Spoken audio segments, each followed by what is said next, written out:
एक छोटे से गांव में दो बहनें रहती थी, रेखा और मीना। रेखा की शादी अमीर घराने में हुई थी, जबकि मीना की शादी गरीब परिवार में हुई।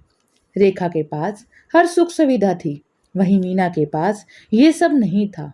वो मेहनत करके अपने घर का खर्चा चलाती थी, वहीं रेखा घर का कोई काम नहीं करती और ना ही अपने पति राकेश का बिजनेस में हाथ बटाती। उसे ये सब करना पसंद ही नहीं था। रेखा के पति राकेश ने रेखा से कहा, रेखा, तुम कुछ काम क्यों नहीं करती हो? हर रोज मैं बाहर का खाना खाकर परेशान हो गया हूँ। कभी तो घर पर कुछ बनाया करो। रेखा ने कहा, राकेश, मुझे ये सब करना पसंद नहीं है। मैं कोई काम वाली नहीं हूँ जो ये सब करूँगी। इतना सुनकर गुस्से में राकेश वहां से चला गया। एक दिन मीना और रेखा दोनों बाजार में मिल जाते हैं।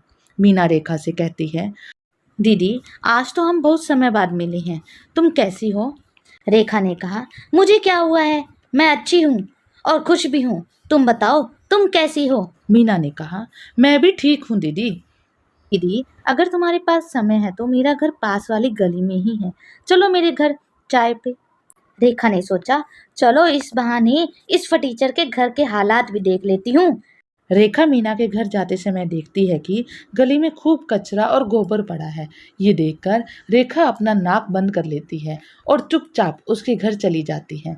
वहां जाकर वो देखती है कि मीना का घर कच्चा है और वहां सोने के लिए बस एक चारपाई है, ना ही गैस है। वो चूल्हे से ही खाना बनाती है। तभी रेखा उससे कहती है, ये है तुम्हारा घर और तुम कह रही थी मैं खुश हूँ?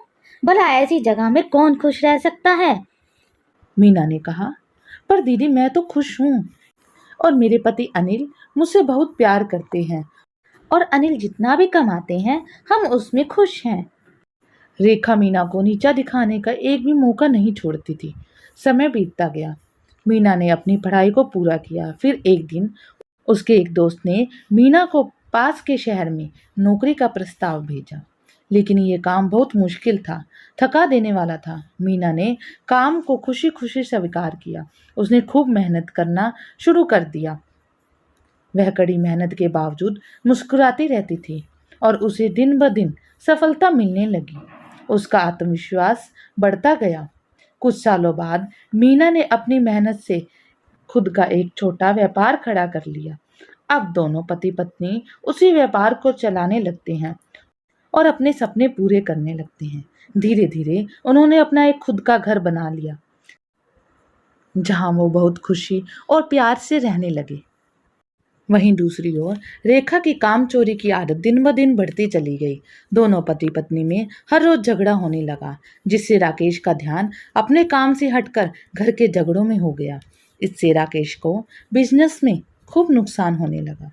धीरे धीरे राकेश की हर प्रॉपर्टी बिक गई और घर को भी गिरवी रखना पड़ा। राकेश इन सब का दोष रेखा को देने लगा, पर रेखा पर इन सब बातों का कोई असर नहीं हुआ।